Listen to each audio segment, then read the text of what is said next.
विवेक भाई, क्यों? निकिता ये रावत, तालिबानी मेरी सोच है। दर्शक जुड़ गए, दर्शक की बात सुन लेते ये हैं। बजरंग दल की तालिबानी जनता सोच है। जनार्दन की बात आप भी सुनिए, अच्छा रहेगा। निकिता बताइए, क्या आपको लगता है कि आरएसएस और विश्व हिंदू परिषद की तालिबान से तुलना की जा सकती है? निकिता बताइए, आप क्या सहमत हैं जावेद अख्तर साहब से? नहीं, जावेद अख्तर सर ने जो स्टेटमेंट बयां करी है कि तालिबान और आरएसएस की तुलना जो उन्होंने एक साथ करी है, वो उसके बाद से सहमत नहीं है, क्योंकि हमारा जो देश है वो पूरा एक सेक्युलर और डेमोक्रेटिक कंट्री है, और उसमें इसका मतलब हुआ कि हम किसी को भी सेक्स, कास्ट, रिलीजन उसके बेसिस पे डिस्क्रिमिनेट, तो आरएसएस तो हमारे सपोर्ट करता है ना, तो उसको हम तालिबान के साथ तुलना कैसे?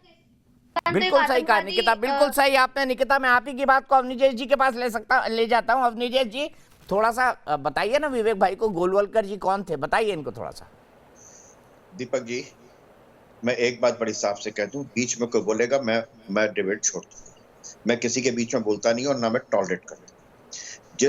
जिसके बारे में आज ये कहा गया, 2-3 बातों का मैं जवाब देता हूं जो यहाँ पर आई है। पहली बात ये कि उनका कि ड्रेस रिहर्सल तो शुरू हो गया है। 1 महीने पहले की बात कर रहे हैं ना। 30 साल पहले इसी देश में कश्मीर में एक ही संप्रदाय के हिंदुओं को वहां से पूरी तरीके से निकाल दिया गया। जावेद अख्तर की कलम से, मुंह से एक शब्द तक नहीं फूटा, आज तक नहीं फूटा। 1984 में एक संप्रदाय के सिखों को घर से निकाल करके टायर डाल करके जलाया गया, मारा गया, दुकानें लूटी गई। एक आदमी नहीं पकड़ा गया। एक आदमी, वो जो जिसको सजा हुई है, जो आज की समय में जेल में है, 35 साल बाद हुआ जेल, उसको 35 साल लग गए। सार्वजनिक रूप से दिल्ली की राजधानी में हुआ। 3 दिन तक लगातार होता गया। हजारों सिख मारे गए, दुकानें लूटी गई, घर से लड़कियों को पकड़ा गया, कोई कुछ नहीं बोला। और सबसे बड़ी बात ये, इन्होंने कहा संख्या कि कहां पर 100 करोड़ हिंदू और 10-12% के मुसलमान हैं। यही तो आप कह रहे थे कि तालिबान जो हैं वो 60-70 हजार थे, अफगान की सेना 3 लाख थी, फिर भी हार गई।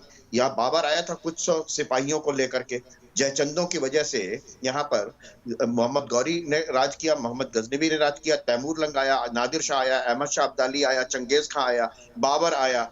कितने नाम गिनाऊं? किसी एक हिंदू का नाम आप बता सकते हैं जिसने कभी किसी पर आक्रमण किया हो? कभी किसी ने एक पर आक्रमण किया हो? एक नाम मुझे बता दीजिए, मैं सचमुच में डिबेट में हाथ जोड़ लूंगा। लेकिन ऐसा है नहीं। पूरा राजपूताना आपस में लड़ता था। मैंने कहा था दीपक जी, मैं किसी को बीच में बोला था, मैं बोला था क्या बीच में? मैं बोला था क्या बीच में? दीपक जी, वैसे ही मेरी तबीयत ठीक नहीं है। मैं कोर्ट से हूँ। मैं सिर्फ एक बात कह रहा हूँ, बात संख्या की नहीं है, बात पूरे इतिहास की। देखिए, मैंने उदाहरण दिया 1984 का, मैं और भी उदाहरण दे सकता हूँ, डायरेक्ट एक्शन का भी दे सकता हूँ। लेकिन जो लोग माओ के समर्थक हैं, जो चीन के अधिनायकवादी लोग, जहां लोकतंत्र नहीं है उसके समर्थक हैं, जहां थिएननमेन स्क्वायर पर 50,000 स्टूडेंट्स को टैंकों से रौंद दिया जाता है लोकतंत्र की मांग पर, जब वो लोकतंत्र की बात करते हैं, जब वो इस तरीके की बात करते हैं, तो उनका एजेंडा है। जावेद अख्तर की कोई नई बात नहीं है।